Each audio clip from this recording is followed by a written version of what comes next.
Olá, pessoal. Eu sou a professora Ana Valéria e iremos dar início à mesa 6, intitulada O uso das tecnologias e o ensino remoto.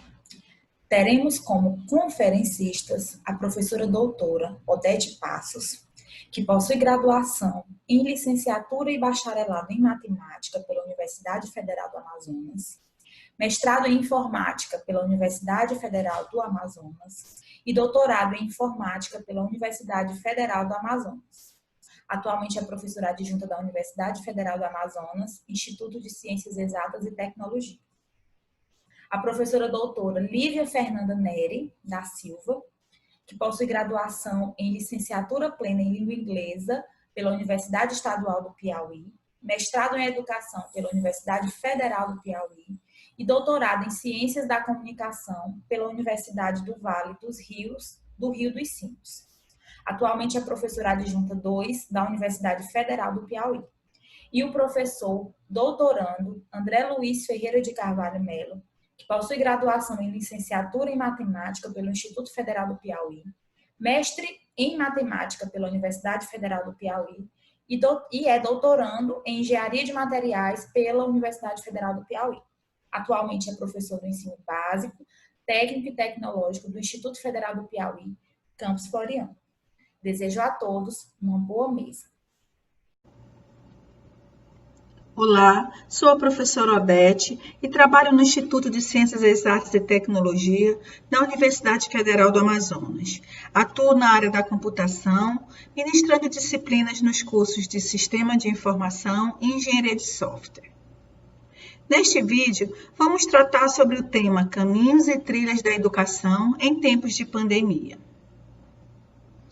Com a suspensão das aulas presenciais, por conta da pandemia do novo coronavírus, milhões de brasileiros passaram a depender ainda mais da internet e da tecnologia da informação e comunicação, as TICs, para continuar aprendendo e ensinando. Um fato que vem evidenciando como as desigualdades digitais estão presentes no país. A pandemia do Covid-19 impôs à educação brasileira uma complexidade de desafios, sobre as quais devemos voltar a nossa reflexão. Uma nova realidade que exige que a escola, os alunos e os professores se adaptem ao uso das TICs e do ensino remoto, que ora substitui a formação presencial e afetam radicalmente o processo de ensino-aprendizagem, bem como a relação de professores e alunos com a produção de conhecimento. Fica cada vez mais evidente que, apesar dos esforços das redes de ensino, parte dos alunos não conseguem ter acesso à educação pelo ensino remoto. As razões são várias e incluem falta de estrutura em casa, de computadores ou de conexão. Tem os fatores emocionais, como a rotina de casa e o desânimo, pais despreparados, dentre outros. A alternativa para os alunos do ensino fundamental e médio é recorrer às atividades impressas ou à transmissão por outras mídias, como TV aberta ou via rádio. Nesses casos, também é difícil mensurar quantos estudantes estão efetivamente assistindo ao conteúdo. Mas vamos falar da parte positiva do ensino remoto, que são as tecnologias digitais, que podem despertar o interesse e prender a atenção dos alunos. Trabalha a responsabilidade na utilização da internet e dos recursos digitais, além de contribuir para democratizar o acesso ao ensino e oferecer um feedback imediato e constante a professores, alunos e responsáveis. Vamos ver alguns desses recursos mais utilizados pelos professores para auxiliar na apresentação dos conteúdos e tornar as aulas mais dinâmicas e interessantes? Podemos citar, primeiramente, as salas de aula virtuais, Google Sala de Aula ou Moodle, que ajuda professores e alunos a organizar as tarefas, aumentar a colaboração e melhorar a comunicação. Temos também as ferramentas digitais, como o G Suite para Educação e o Microsoft Teams para Educação. que contém diversas aplicações, como agenda e repositório de arquivos, além de permitir o desenvolvimento de documentos, planilhas, apresentações e formulários para professores e alunos utilizarem de forma cooperativa e colaborativa. Podemos também apresentar a lousa digital, que dispõe de recursos de multimídia, permitindo a exibição de imagens, textos, esquemas, dentre outros, como o Jamboard e o Microsoft Whiteboard. Para as reuniões virtuais, apresentamos 3 tecnologias, o Google Meet, o Zoom e o Skype, que têm como serviço a comunicação por vídeo. As mensagens virtuais, que permitem a interação com vídeos e fotos mais utilizadas, são o WhatsApp, o Telegram e o Slack. Se a gente quiser usar algum aplicativo para criar jogos de perguntas e respostas para serem jogados em sala de aula ou como trabalho em casa, podemos utilizar o Kahoot ou o Quizizz. Já o Canva permite aos usuários criar gráficos de multimídia social, apresentações, infográfico, pôsteres e outros conteúdos visuais. Como interação, temos o Mentimeter, que é um recurso digital para criar interações em tempo real, como enquetes, nuvem de palavras ou coletas de pergunta. Já o OBS Studio, o Loom e o StreamYard permite a gravação de vídeos de forma interativa e dinâmica. Todas essas tecnologias digitais são acessíveis aos professores e alunos e podem ser utilizadas para ajudar no processo ensino-aprendizagem. Vou falar agora sobre a nossa experiência com o G Suite para a educação, através de uma oficina pedagógica com os professores e de um projeto de extensão com a comunidade. A ideia da oficina pedagógica surgiu a partir da demanda dos professores para aprenderem a utilizarem o G Suite, pois as aulas na UFAM passaram a ser remotas. A oficina foi ministrada por 3 professores, eu, o professor Rainer e o professor Christoph. No total, foram ministradas 3 oficinas com os professores e uma oficina com os alunos. Vale ressaltar que antes da pandemia, nós já utilizávamos o Google Sala de Aula para a disponibilização de material pedagógico. Na oficina com os professores, foi discutido o conceito, os aplicativos, a forma de acesso, além de ter sido explicado a ferramenta Google Sala de Aula, através de exemplos práticos que podem ser utilizados nas aulas virtuais. Podemos dizer também que a troca de experiência com os professores durante as oficinas tornou a nossa prática docente mais rica, com novas descobertas e aquisições de conhecimento. Já o projeto de extensão com a comunidade teve como objetivo a elaboração de documentos oficiais, como a ata, ofício, comunicado, declaração, dentre outros, que são utilizados no ambiente de trabalho das empresas. O projeto ajudou a desenvolver novas habilidades para atuarem no mercado de trabalho e oportunizou uma melhor qualificação profissional. O minicurso foi todo ministrado pelo Google Meet, onde utilizamos diversos aplicativos do G Suite, como Google Sala de Aula, documentos Google e apresentações Google.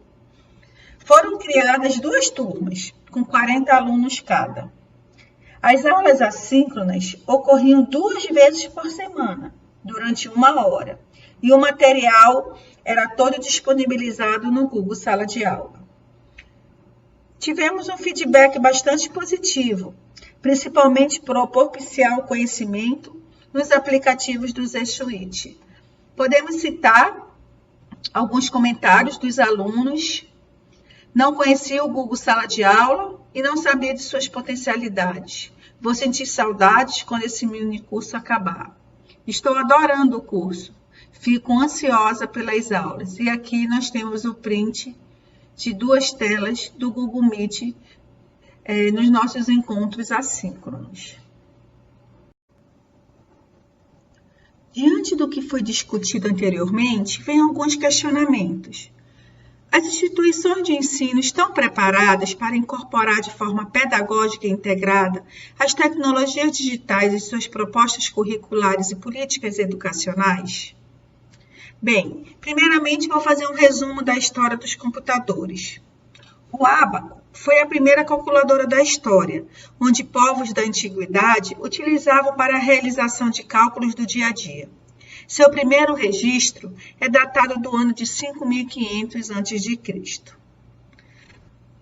Pouco tempo depois, em 1642, o matemático francês Blaise Pascal desenvolveu o que pode ser chamado de primeira calculadora mecânica da história, a máquina de Pascal. A ideia inicial de Pascal era desenvolver uma máquina que realizasse as 4 operações matemáticas básicas, que não aconteceu na prática, pois ela era capaz apenas de somar e subtrair. No ano de 1822, foi publicado um artigo científico que prometia revolucionar tudo o que existia até então no ramo do cálculo eletrônico. O seu autor, Charles Babbage, afirmou que sua máquina era capaz de calcular funções de diversas naturezas, inclusive trigonometria e logaritmos, de forma muito simples. Esse projeto possuía o nome de máquina de diferenças, mas não foi adiante devido à falta de recursos financeiros. Em 1890, alguns conceitos já conhecidos na época sobre cartões e números binários foram muito úteis para o desenvolvimento de uma máquina que acelerava todo o processo de computação dos dados. O seu criador foi Hermann Hollerith, que aproveitou todo o sucesso ocasionado por sua máquina e fundou sua própria empresa, a Tabulation Machine Company, no ano de 1896. Após algumas fusões com outras empresas, em 1916, o nome da empresa foi alterado para International Business Machine, a famosa IBM. A Segunda Guerra Mundial foi um grande incentivo no desenvolvimento de computadores. Entre os projetos desenvolvidos nesse período, o que mais se destacou foi o Mark I, no ano de 1944, criado pela Universidade de Harvard, nos Estados Unidos. E o Colossus, em 1946, criado por Alan Turing, conhecido como o pai da computação. Então, foi a partir desse ano que a computação moderna surgiu, dando espaço para o uso de computadores digitais, que hoje conhecemos. Mas aonde quero chegar com essa história dos computadores? Que foram necessários muitos anos e um grande investimento para que tivéssemos acesso a um computador, estando hoje presente nos ambientes que frequentamos: casa, trabalho, biblioteca, lojas, supermercados, bancos, dentre outros. Entretanto, isso só foi possível porque oportunizamos. Oportunizamos o seu uso, oportunizamos aprender sobre os seus recursos, oportunizamos conhecê-lo e utilizá-lo. Oportunizamos que ele fizesse parte do nosso dia a dia. Nesse contexto, acredito que é isso que falta para as instituições de ensino: oportunizar. Oportunizar a inserção das novas tecnologias educativas. Oportunizar as diferentes formas de aprendizagem. Oportunizar um novo olhar sobre a formação dos docentes, a fim de que sejam capazes de redefinir seu planejamento e desenvolver atividades diversificadas com o uso do computador. de forma que a tecnologia seja de fato incorporada no currículo escolar e não vista apenas como um negócio ou aparato marginal. É preciso pensar como incorporá-la no dia a dia da educação. Quando as escolas vivenciarem o quanto as tecnologias podem de fato auxiliar o processo de aprendizagem, as instituições de ensino estarão preparadas. E quando as autoridades investirem na formação dos professores, as instituições de ensino estarão preparadas. Por ora, não creio que estejam. Um outro questionamento. Qual a principal dificuldade de se incorporar as TICs no processo de ensino? Bem, na minha opinião, é o fato do professor ser ainda apontado o detentor de todo o conhecimento. Hoje, diante das tecnologias apresentadas aos alunos, o professor tem um papel de interventor, dando nova forma de ensino e fazendo o suporte necessário ao uso adequado e responsável dos recursos tecnológicos. Para que isso aconteça, o professor deve buscar, ainda em sua formação, se atualizar, não só dentro de sua especialidade, mas também dentro das tecnologias que possam auxiliar em suas práticas pedagógicas. É um desafio para os professores mudarem sua forma de conceber e pôr em prática o ensino, através de uma nova ferramenta. Além disso, uma outra dificuldade diz respeito à falta de estrutura para a modernização do ensino e introdução da tecnologia nas escolas. Falta computadores, falta internet, falta cabeamento da rede de boa qualidade, falta no breaks, falta um profissional qualificado para atuar no laboratório de informática, falta um suporte de TI adequado das secretarias de educação, dentre outros. Um outro questionamento diz respeito às habilidades e competências digitais que devem ser mobilizadas para o atual contexto da pandemia, no que condiz com a prática docente. Acredito que, neste momento, devemos ter competências técnicas no manuseio de ferramentas que podem auxiliar nas aulas virtuais de forma a motivar os alunos.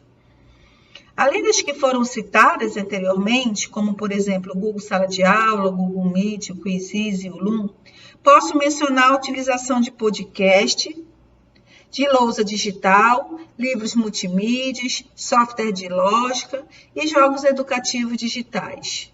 Além disso, podemos utilizar metodologias ativas, como a gamificação. Como habilidades pessoais, posso citar o pensamento científico e crítico e criativo, a comunicação, a empatia, a criatividade, a responsabilidade e o compromisso com a educação. Os alunos, eles não estão acostumados a se organizarem para estudarem sozinhos, de ter uma rotina determinada para ficar em casa e estudar. Nem mesmo os alunos universitários. Como professora de computação, tenho visto isso. Percebo que eles sentem falta da interação com o professor, do ambiente da sala de aula e do contato com os colegas. Não se trata somente de encaminhar conteúdos e exercícios e ter uma ou outra aula síncrona. Se trata de interação, de convivência, de toque, de contato, de coleguismo, de convívio, de relacionamento.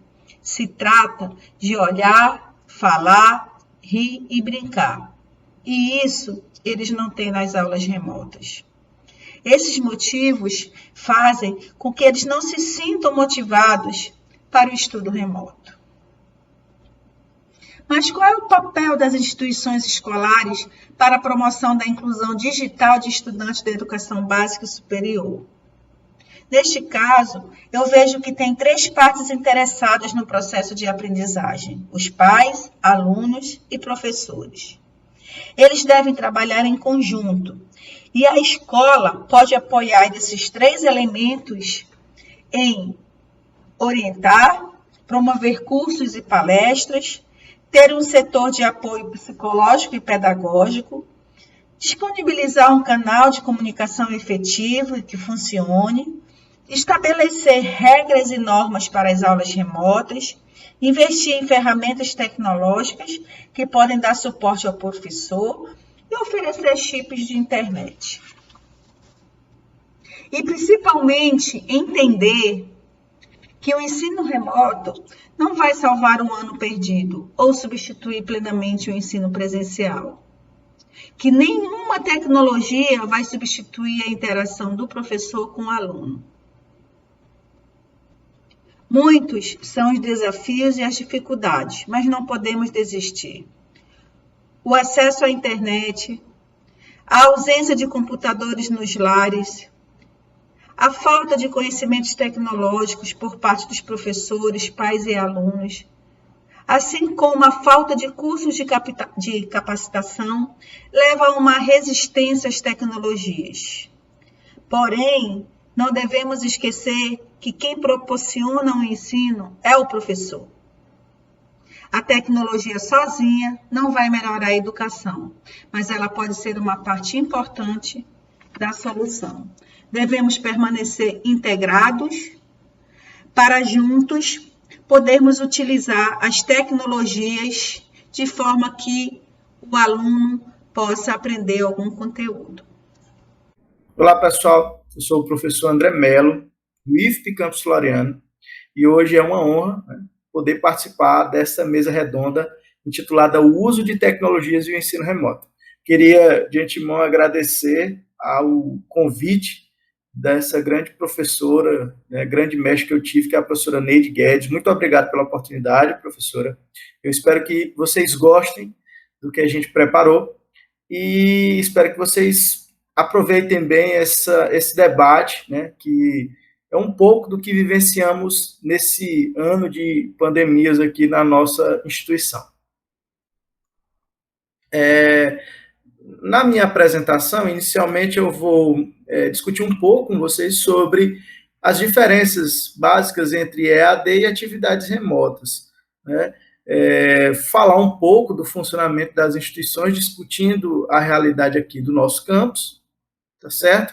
E apresentar algumas ações que nós fizemos, tá bom? Então, é importante de início que a gente compreenda a diferença básica, entre EAD, que é uma modalidade de ensino, e atividades remotas, Então, a EAD nada mais é do que, como eu já até mencionei há pouco, uma modalidade de ensino mediada por tecnologias, da informação e comunicação, tá certo? Então, é uma modalidade, assim como o ensino presencial, que tem toda uma metodologia, todo um processo pedagógico, de planejamento, enfim, Quais são as vantagens da EAD? Você traz aqui a flexibilidade de tempo, a ampliação do alcance geográfico, proporcionado pelas tecnologias, e a autonomia do discente. Então, são vantagens do uso dessa modalidade de ensino, que apresenta, assim como a educação presencial, desvantagens, E aí aqui a gente destaca as altas taxas de evasão, a solidão do discente, que muitas vezes se encontra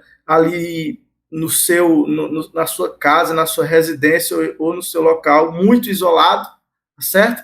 E tem como desvantagem a manutenção da qualidade, o processo de avaliação, e algumas impossibilidades que são resultantes das diferenças socioeconômicas que vivenciamos em nosso país. Então, eu trouxe um resumo da EAD, lógico que minha intenção não é discutir toda essa modalidade de ensino, mas apresentar para vocês alguns dos principais pontos e dizer que EAD e atividade remota, ou ensino remoto, são conceitos diferentes. Por quê? Ao passo que a EAD é uma modalidade de ensino, as atividades remotas não, são uma proposta de continuidade às atividades de sala de aula de forma não presencial, ou seja, dar continuidade à rotina da sala de aula em um ambiente virtual acessado por cada um de diferentes localidades. Então, veja bem, o que nós estamos fazendo por conta dessa pandemia, é um ensino remoto, ou seja, é uma continuidade das atividades nossas, curriculares, de forma não presencial, por conta do isolamento social, decorrente da pandemia. Nesse caso, o que é bem diferente de EAD, que é uma proposta de ensino que tem no seu planejamento todas as atividades todas à distância, usando tecnologias, né, e que tem sua especificidade. Nesse caso, as atividades remotas que são propostas foi uma forma de rearranjar e de manter essa ligação entre a instituição e o aluno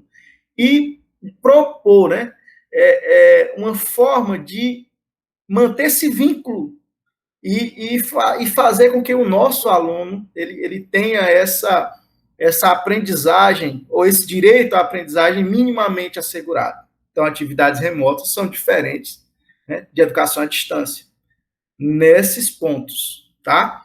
E aí eu trago aqui, porque quando lá em março, né, nós fomos surpreendidos com o isolamento social das instituições, por conta do novo coronavírus, nós nos deparamos com uma questão, né? Suspender as atividades ou manter, na medida do possível, remotamente. Então, nós ficamos com essa pergunta pairando, sem saber quando voltaríamos, né? Teríamos, e até hoje temos essa indefinição, pois estamos vendo agora na Europa um novo, né? A nova onda, uma segunda onda.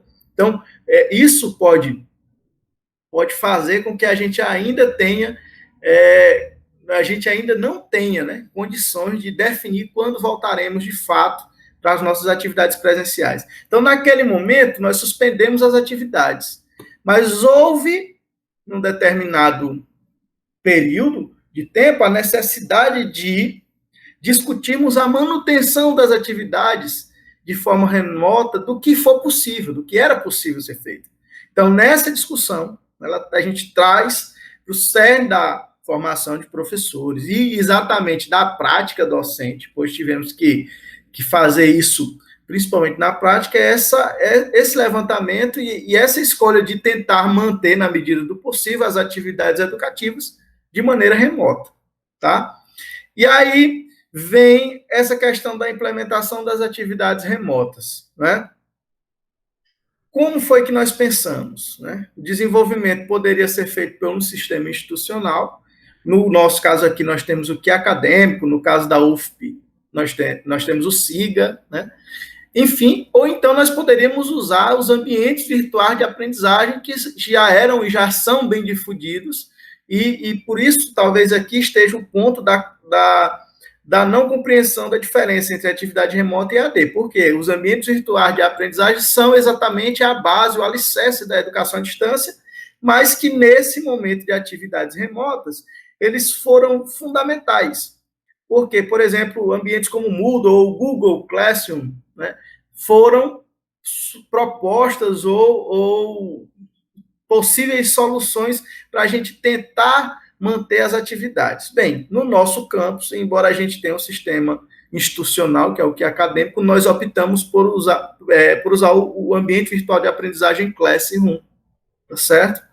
E com todas aquelas dúvidas, aqueles anseios e aqueles desafios que são inerentes, e eu acho que todos nós que fazemos educação passamos por eles, né?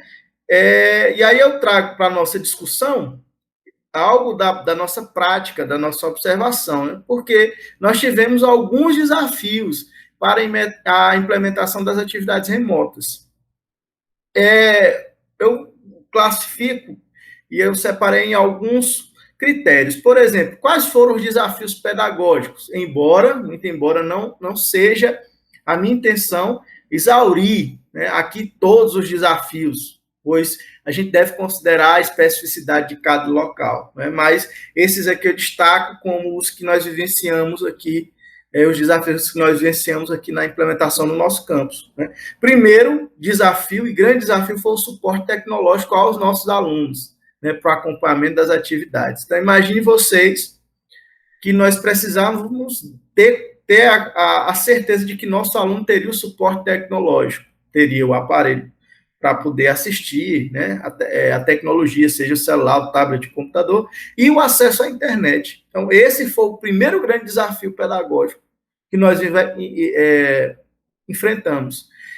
E o segundo foi a normatização das ações e dos procedimentos. Imagine vocês que, por exemplo, na nossa instituição, que é o IFE, nós temos várias diretrizes, além das nacionais, várias normativas, temos uma organização didática, e tudo isso, né, ele teve que ser flexibilizado, teve que surgir normas, né, outros processos de normatização para a implementação desses procedimentos. E o terceiro grande desafio foi a formação de professores, né? Porque, principalmente, a gente enfrenta, tanto a gente dos estudos, como os professores das universidades, a gente enfrenta aquela ideia de que, por sermos professores dessas esferas da educação, nós temos já essa formação, o que não é verdade. Na nossa formação inicial e muito da nossa formação continuada, nós não recebemos esses conceitos para se trabalhar com esses ambientes virtuais de aprendizagem, com essas tecnologias, com as redes sociais, como é o caso do YouTube. Então, esse eu também coloco como o terceiro grande desafio pedagógico, embora existam outros. Então, esses três foram exatamente os desafios que surgiram inicialmente aqui no nosso campus, tá certo? E aí eu trago os desafios sociais, por quê? Veja bem, nós temos os problemas decorrentes do isolamento social, que são problemas dos nossos alunos e nossos problemas. Imagine só vocês, né, nós enquanto professores e nossos alunos, tendo que nos isolar socialmente por conta de uma pandemia que a gente não sabe que dia vai terminar, né, que dia nós iríamos encerrar esse isolamento. Então, vem muitos problemas sociais, problemas de saúde, né? Então, você tem isso como um desafio importante para a implementação das atividades remotas, né? Nossos alunos e nós estarmos bem para podermos desempenhar nosso papel. O segundo grande desafio social que eu coloco são as condições estruturais para o desenvolvimento das atividades. E aí eu boto um ponto, porque essas condições estruturais, elas são tanto dos alunos quanto dos professores. Porque quais de nós temos em nossas casas as condições adequadas para fazer uma boa aula? Porque imagine você que nós temos aí, há cerca de 10 anos, grandes youtubers voltados ao ensino, pessoas que estudaram 4, 3, 5, 6 anos, para serem youtubers do ensino, no caso do ensino da matemática, enfim, que tem todo o domínio dessa ferramenta, dessa tecnologia, e vem de cima para baixo para nós que nunca trabalhamos, que nunca tivemos essa formação, né? Ter que desenvolver videoaulas, materiais didáticos, palestras, enfim. Então, essas condições estruturais, imagine só, quantos de nós temos um espaço propício em nossos lares para fazer esse tipo de atividade, né? Quantos de nós não somos pais, mães de família, que temos crianças? Então, todas essas condições estruturais foram desafios sociais para os professores e para os alunos, né? E aí eu destaco aqui os problemas já existentes no sistema educativo, né? Por quê? Porque quando a gente vem e fala da atividade remota, então, e a gente apresenta como uma alternativa, soa muito romântico. Mas imagine vocês que nós, no Piauí, nós somos um estado em que 60% dos nossos alunos da rede pública têm sua principal refeição na escola. Então, veja que problema existe no sistema educativo presencial. Como é que a gente vai resolver isso de uma forma remota, né? Eu estou levantando um problema. Na maioria de nossos alunos, eles têm a principal refeição deles na escola, principalmente nas cidades menores do interior do estado. Eu estou falando com relação à realidade do nosso estado. Então, como garantir que esse aluno vai ter essas condições e vá superar esses problemas já existentes no presencial? Enfim, eu quero apresentar para vocês algumas ações do nosso campus que resolveram o problema. Não vou dizer que resolveram, mas que amenizaram e fizeram com que nós conseguíssemos atingir boa parte dos nossos alunos. Em nosso campus, nós desenvolvemos um auxílio, uma bolsa, né, que é um auxílio conectividade. Esse auxílio é dado para os nossos alunos que não têm condições de acessar a internet e eles podem usar contratando a internet de banda larga, pacote de dados móveis, enfim. Professor, resolveu o problema? Não. Imaginem vocês que nós temos alunos que são de zonas rurais, de cidades menores aqui do nosso entorno. Então, são alunos que estão sem acesso nenhum e que não têm condição de receber internet em seus lares. Então, o auxílio conectividade resolveu boa parte do problema, mas nós ainda não conseguimos resolver todos os problemas de nossos alunos. Estou dando um exemplo de uma ação. Outra ação que nosso campus fez foi um projeto de doação de aparelhos. Então, nós fizemos entre os nossos servidores um projeto em que a gente fazia a aquisição de aparelhos usados, né, dos nossos servidores, que estavam ociosos, e esses aparelhos eles eram organizados, formatados e cedidos, né, para os alunos que não tinham esses aparelhos e que iriam receber o auxílio conectividade para receber o pacote de dados móveis, né? E no nosso caso aqui, no departamento de matemática, nós, além disso, nós criamos um canal no YouTube, né, do nosso departamento. E, além disso, nós começamos a produzir o material de forma conjunta, pois pegamos os professores que tinham mais afinidade com essas tecnologias e nós fizemos rodas de conversa e formações até de trocas de experiências, né? E aí nós conseguimos produzir o material em conjunto e aos poucos fomos melhorando a qualidade dos materiais, né? Por meio dessa espécie, que eu não vou chamar de formação continuada, mas dessa espécie de formação integrada aqui que a gente teve, né? E aí, assim, eu quero chamar a atenção para vocês, por quê? Foram ações que nós implementamos, mas que elas ajudaram a resolver vários problemas, mas que não tiraram todas aquelas desvantagens, todos aqueles desafios que eu citei anteriormente, né? Então, esse é o nosso canal no YouTube, inclusive eu convido todos vocês a curtirem para fortalecerem, né, se inscreverem no nosso canal, fortalecer esse projeto da matemática do Campus Floriano, que é o canal Matemática de Primeira, certo? Então, não vou me alongar muito, eu espero que vocês tenham gostado do que a gente apresentou, do que nós discutimos com vocês. Nós estamos diante de um tema fantástico, que ele vai ser, com certeza, objeto de estudo para o futuro, para que a gente compreenda o que, de fato, né, pode ser feito, pode ser melhorado, se, de fato, essas atividades remotas, ou esse ensino híbrido, que está sendo muito bem falado, ele vai ser, de fato, implementado, e quais são os riscos dessa implementação, quais são os desafios, e aí a gente deixa algumas perguntas, algumas inquietações, será se isso não vai ser mais um objeto de maior segregação, enfim.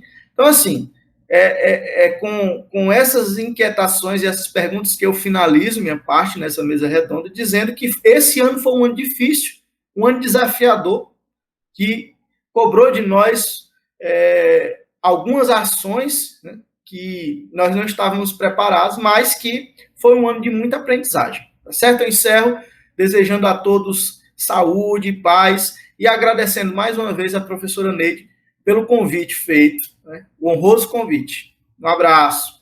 Olá, gostaria de fazer uma saudação especial a todos que assistem a esse evento, que é o segundo NPF e o terceiro EMP-NUFA-JEC, e em especial um agradecimento à professora Neide Guedes, que me fez o convite diretamente. e dizer da importância desse evento ao pensar os caminhos e as trilhas, né, nesse momento de pandemia para os processos de formação, para a educação, de modo geral. E o tema dessa mesa, né, de debates, de conversa, bastante atual, sobre o uso das tecnologias e o ensino remoto.